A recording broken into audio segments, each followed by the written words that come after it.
What's up, everybody? Welcome back to the last video for today. We got some more MrBallen, top 3 places you can't go if people would anyways, part 6.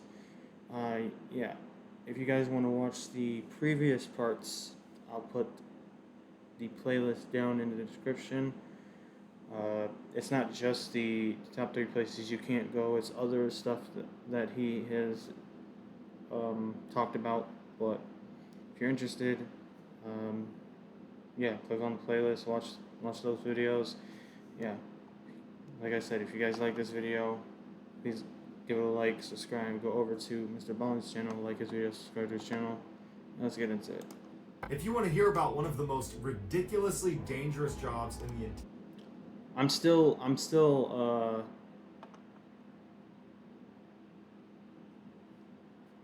I don't know, like I'm still at a loss for words from the last video that I watched. entire world, stick around for today's top story. But before we get into today's stories, if you're a fan of the strange, dark, and mysterious delivered in story format, then you come to the right channel, because that's all we do, and we upload 3, 4, even 5 times every week. So if that's of interest to you, invite the like button to go on a bike ride with you, and then jab a stick into their front spokes while they're moving. Also, please subscribe to this channel and turn on all notifications so you don't miss any of our weekly uploads. Alright, let's get into today's stories.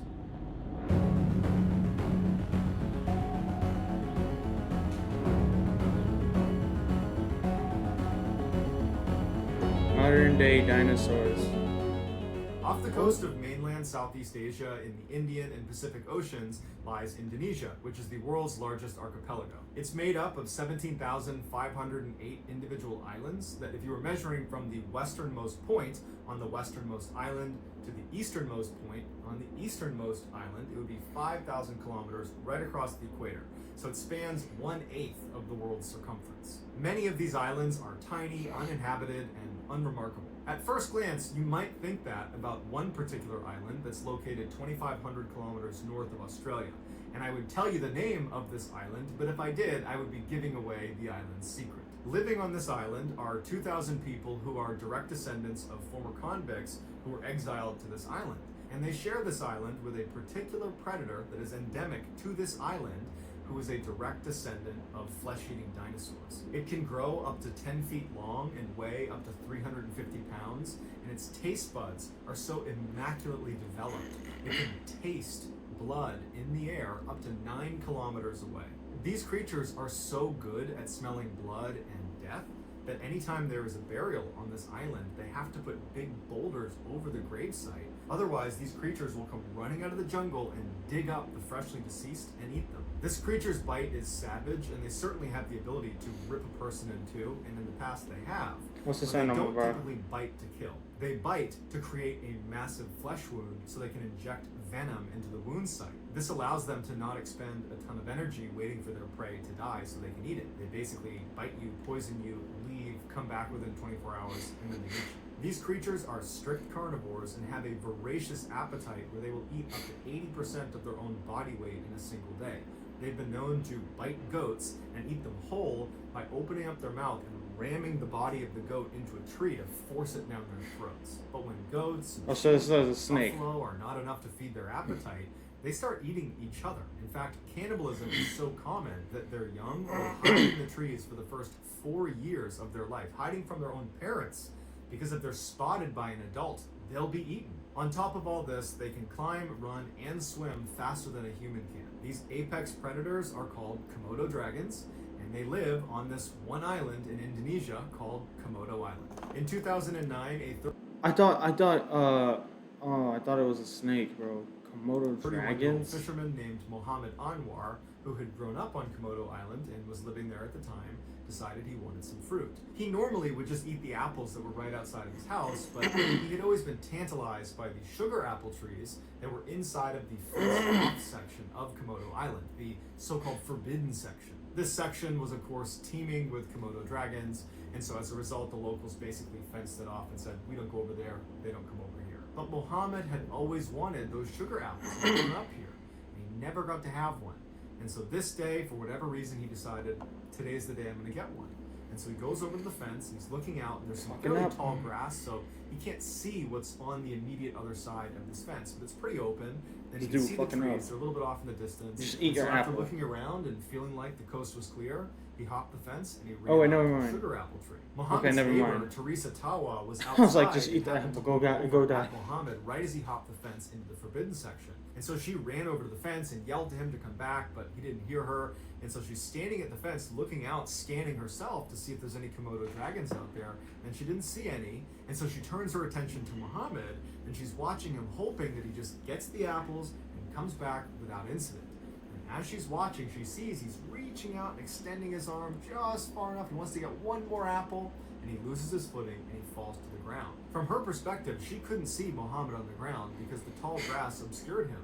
So she didn't know if he's laying there unconscious or if he's just rolling around and he's in pain and he's about to stand up.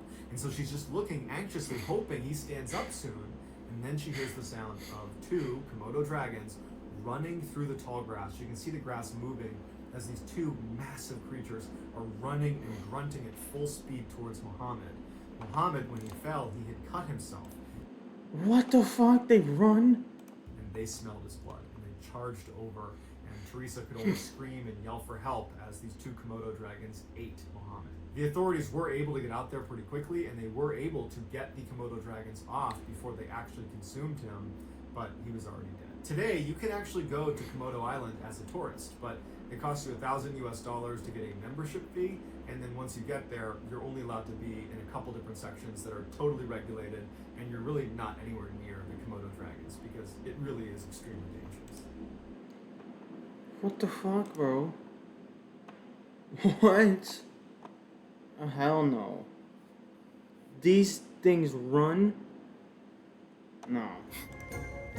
Time to No, bro. These things run? And they eat human? On the evening of June 20th, 1965, 4 high school friends set off for a remote desert location about 90 miles northwest of Las Vegas, Nevada, that was within the very famous Death Valley. They arrived at their destination, which, if you didn't know any better, would just look like the middle of nowhere in the desert. But to them, they knew exactly where they were. And so they parked their car, they got out, and they began unloading very heavy underwater diving equipment and began walking it up a nearby hill. The group was Another made up of water 19-year-old one, bro. Paul John Contieri, What are his these- brother-in-law, these 20-year-old David people- Rhodes, 19-year-old Bill Alter, and his younger brother Jack, who was 16 years old. As these 4 boys walked their diving equipment up this hill, they were hit with sign after sign after sign that was telling them, do not go any farther, turn around. They made it to the top of the hill, and they were met with a huge fence. Why do these people always gotta go to like these dive sites and this and that? It's like, Said, do not go No. any farther. Without any hesitation, they went right under the fence and began walking down the other side, which was a very steep 30-foot rocky slope Like, that oh. led down to this very narrow strip of water that was the entrance to a very famous underwater cave called the Devil's Hole. Their plan really? was to dive all the way down. You're to gonna the go bottom of the somewhere cave, where which is devils in there? 325 feet. So they get down to the bottom of the hill and they begin putting on their scuba gear. And Jack, the youngest, he's like, you know what, guys, I'm having second thoughts. I don't want to do this anymore. And they're Smart like, kid. Suit yourself. And so Jack volunteers himself to sit on the outside and be their lookout. The other 3, Paul, David, and Bill, they're totally still doing this dive. And so they put on the rest of their equipment, they hop in the very warm water. It stays at about 92 degrees Fahrenheit year-round inside of Devil's Hole. They check their flashlights a couple of times, and when they're ready, they signal to each other, and they begin their descent down into the dark abyss that is the Devil's Hole. So for the next couple of hours, Jack just sat on the surface, waiting for his brother and his 2 friends to return. And just after midnight, David and Bill did return, but Paul didn't. And so when David and Bill got to the surface, they asked Jack, hey, have you seen Paul? Because we got separated on the way up, and we figured he was already up here. And Jack said, no, it's just you 2. I haven't seen Paul. And so David and Bill look at each other, and they know they have a problem, and they're like, we gotta go back down. And so they put the regulators back in, and they turn and start swimming down. Bill would say when they went back down to look for Paul, Dave was leading, and Dave was going really fast to the point where Bill couldn't keep up with him. And you got to remember, it's pitch black down there, and Bill's got his flashlight. That's the only way he can see Dave. And Dave was creating separation and getting farther and farther away. Bill had no way to stop him, and at some point he lost him. Dave was just gone. And so Bill, not wanting to turn this into an even bigger problem, stopped where he was and went back to the surface. And he and his brother Jack just sit there anxiously waiting for Dave and Paul to return, but they don't. And so at some point, Jack went and got authorities. When the police got the report about the 2 missing divers inside of Devil's Hole, I'm sure on some level they were like, that's why the signs are there. You're not allowed to dive in there. But they put that aside, and instead they contacted a guy named Jim Hoots, who was a professional. So it doesn't matter how experienced you are, you're not allowed to dive there. Diver who regularly dove inside of Devil's Hole. Why would you even dive somewhere? And they got him on. Hold on, MrBallen. Why would you even dive somewhere that has devil in the name? Scene within a couple hours to go looking for these guys. And originally, the hope was Paul and David had found their way into a section of Devil's Hole called Brown's Room, which was this big air pocket that perhaps in an emergency situation they'd found their way in there, and now they're trapped. So Jim and his dive partner get to the edge of Devil's Hole, they put on their gear, they hop in the water, and they begin their descent. It's totally dark, they got their lights, and they go down about 90 feet to where the tunnel basically funnels down to a point. And through this point, you have to wriggle through and push through. Once you get through that, you enter into this massive chasm that if you shine your light in any direction, the walls are so far away that initially it looks like you're shining a light into infinity. It's this massive, massive space. But for them to get to Brown's room, the first place they're going to look for these guys, they needed to push through that little funnel and then immediately turn left and track the ceiling until they find He's saying that they have to squeeze through this part right here, right? Squeeze through the one, this part and this part are connected, so yeah, they'll have to squeeze through this, and then when they get down here, and then they'll have to go squeeze through again. Yeah, that's crazy. At this point, you have to wriggle through and push through. Once you get through that, you enter into this massive chasm that if you shine your light in any direction, the walls are so far away that initially it looks like you're shining a light into infinity. It's this massive, massive space. But for them to get to Brown's room, the first place they're going to look for these guys, they needed to push through that little funnel and then immediately turn left and track the ceiling until they find a tunnel that goes back up again. And that is the tunnel that's very claustrophobia inducing. It's very tight. That if you take it 90 feet back up, you get to Brown's room, and that's a big air pocket. And so Jim and his dive partner, they make their way up this tunnel, they get to the air pocket, and there's no divers. And so they go back down through the tunnel, back into that huge chasm, and instead of going back to the surface, they knew that if they didn't find them in the air pocket, they were going to go down a little ways and see if they could find them on this one area called the lower ledge. And so the lower ledge was just a rocky outcropping that was about halfway down to the bottom of the cave. It was a natural break point before you went to the bottom. And so as they're descending in this infinity chasm, Jim is shining his flashlight in every direction looking for signs of these guys, and at some point his light picks up a reflection on the lower ledge. And so they get down to the lower ledge, and that reflection was from a dive mask, the glass of the dive mask, and sitting right on the lower ledge, and next to it was a single dive fin. So Jim and his dive partner, they pick these items up, they go back up to the surface, and they confirm with Jack and Bill Alter that yes, that mask and that fin belonged to Dave and Paul. And then afterwards they say to the search party, look, we were in Brown's room and we weren't in there, and so there's nowhere else they could be alive, and by now they've run out of air.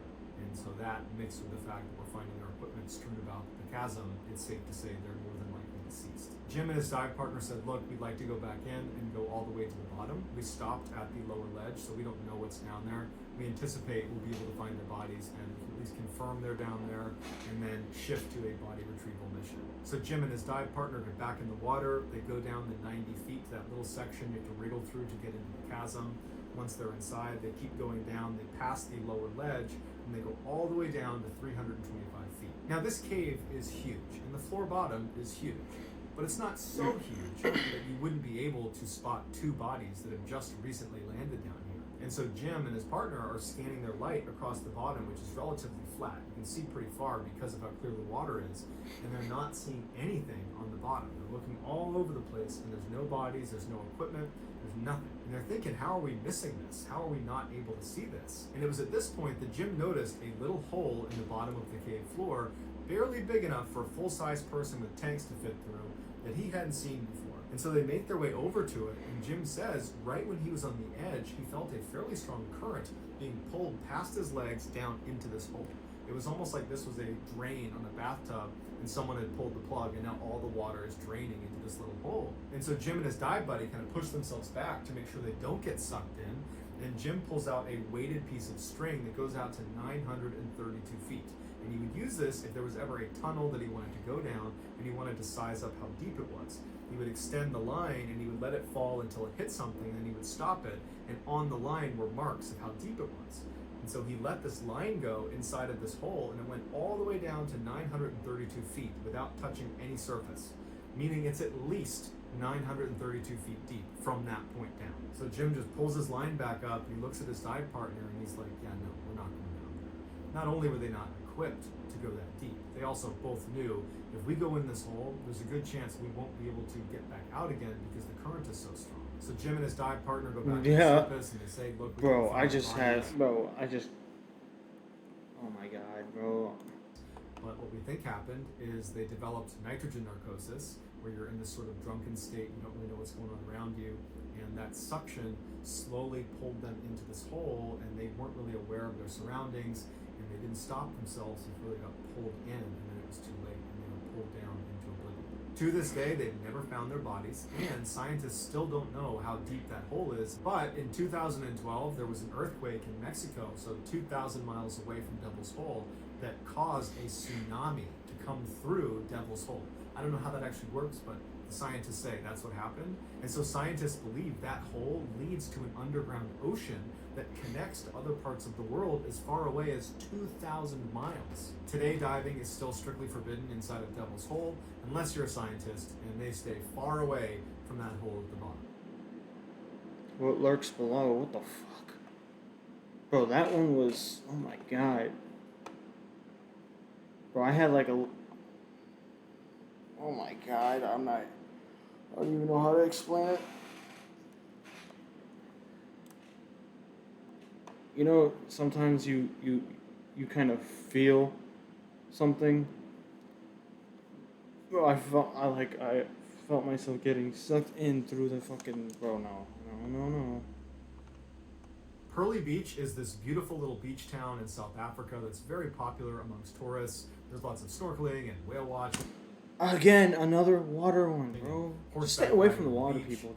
But behind this beautiful Just stay away from the water. That's basically what he's saying. vacation town, down this bumpy access road going inland, you come to this unmarked settlement called Oluxulwane that is like the opposite of a vacation. Basically, everyone there is completely impoverished. Beyond some seasonal cleaning jobs and the occasional gardening job, there's virtually no work in that area. As a result of this crushing poverty, the men in this town have had to take on one of the most dangerous jobs in the world.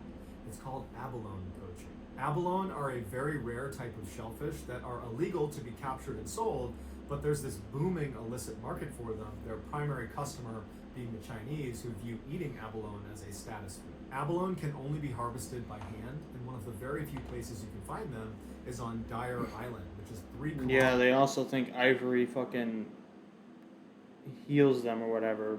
Off the coast of Pearly Beach. And so the men of Oluxulwane have become the primary labor force to go collect these shellfish for this illegal trade. On a really good night, these Oluxulwane poachers will come back and make the equivalent of a couple $100 US. And they'll use that money to support their entire family. Mom, dad, grandparents, kids, nieces, nephews, everybody. Because nobody else can work. This is like the one thing that generates money. So you're probably wondering, what makes this particular job one of the most dangerous in the world? Well, I can tell you it has nothing to do with the actual act of removing abalones. That's pretty straightforward. It's the creature that lurks below you the whole time you're in the water pulling abalones off the reef, but at any moment might come up and strike. In the early morning hours of September 3rd, 2017, a group of Oluxulwane poachers met on Pearly Beach to make their way out to Dyer Island. Now, because they are so poor, they do not have the money to afford renting a boat to take them out to Dyer Island, and so they swim out to Dyer Island. It takes them about 3 hours to swim out there, and then they stay there for 3 hours, going down on a breath hold over and over again, pulling abalones off the reef, and then they swim 3 hours back. And so this particular day, the poachers are pulling up their wetsuits, getting ready for this swim, and they're chatting nervously with each other, doing their best not to talk about the one thing they were all terrified of, which is what's swimming out in that water. One of the men on the beach was a 34-year-old named Zalela, who had taken a break from abalone poaching because of how dangerous it was, but he just found out his wife was pregnant, and so he needed the extra cash, so he was going with them. South Africa is home to the largest population of great white sharks in the world. Specifically, there is a stretch of water between Dyer Island and the shores of Pearly Beach called Shark Alley that is the highest concentration of great white sharks in the world. So every time the Alexilwane poachers swam out to Dyer Island, they had to swim over Shark Alley, and then once at the reef, removing the abalones, that's where all the sharks would hang out because they would eat the seals that were in the area. So there's sharks all around them there, and then they would swim back over Shark Alley. So all in, they would be spending 9 hours around some of the most ferocious apex predators in the world. So that morning, Zalela and the other poachers make it out past the breakers, and they head out to this stretch of kelp that covered the first third of their trip. Basically, they would stay in this big kelp field because they said the sharks didn't like to come in the kelp. But at some point, they reached the end of the last bit of kelp. And what was next was this open water swim up to Dyer Island. This would be the most dangerous part. And Zalela was the first person that was going to be entering the open water. And the way they did it is, in the open water, they would intentionally space themselves out by a couple of meters in case one of them got attacked. The others would have a chance to swim away and avoid being caught up in a feeding frenzy. So Zalela leaves the kelp field and begins swimming across the open water. And then after a little bit, the next poacher, he begins swimming, and they had this practice where they would constantly be looking around and counting all the people they were with. Because these shark attacks, when they happened, a lot of times they would get pulled under the water. And Why would you even go into open water like that, bro? If there was a head missing, you stopped and you stopped everybody else, and you made sure no one was being attacked by a shark. And so as this second swimmer is swimming along, he's counting, and he's got a full head count. And then he looks, and Zalela's missing. And he yells for the others to stop. And as they're kind of poking their heads up to see what's going on, Zalela reemerges in the mouth of a great white shark. It is violently shaking him side to side. And Zalela's screaming out, and the other poachers know they can't do anything to help him. And so they turn and they swim as fast as they can. And all they hear behind them is the sudden scream as his face would come out of the water and then go back down again. And the violent thrashing of fins as a feeding frenzy began. And so the others make it back to the kelp field, and one of them had a cell phone wrapped in rubber. So he pulls that out and he calls one of the poacher boats, because even in an emergency, they don't call the police because they can't jeopardize their livelihood.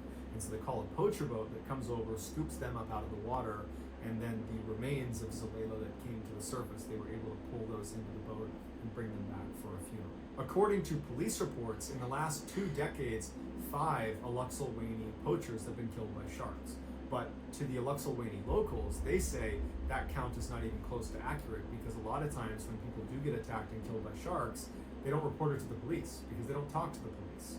And so they think it's probably closer to 2 or 3 dozen people that have been killed by sharks. When interviewed, an Alexilwane poacher has said anytime there's a shark attack, whether it's fatal or not, they usually just take a week or 2 off and then go right back in the water. Poverty has given them no other choice. So that's going to do it, guys. I hope you enjoyed the stories. If you found this... God damn, bro. Yeah, no. No. They have to swim 300 miles, bro? Really? They just said that there's a boat, so why doesn't the boat just take them out there? I don't know, bro. But yeah, if you guys do like this video, please give it a like, subscribe. Go over to MrBallen's channel, like his video, subscribe to his channel. Yeah, I'm out. Deuces.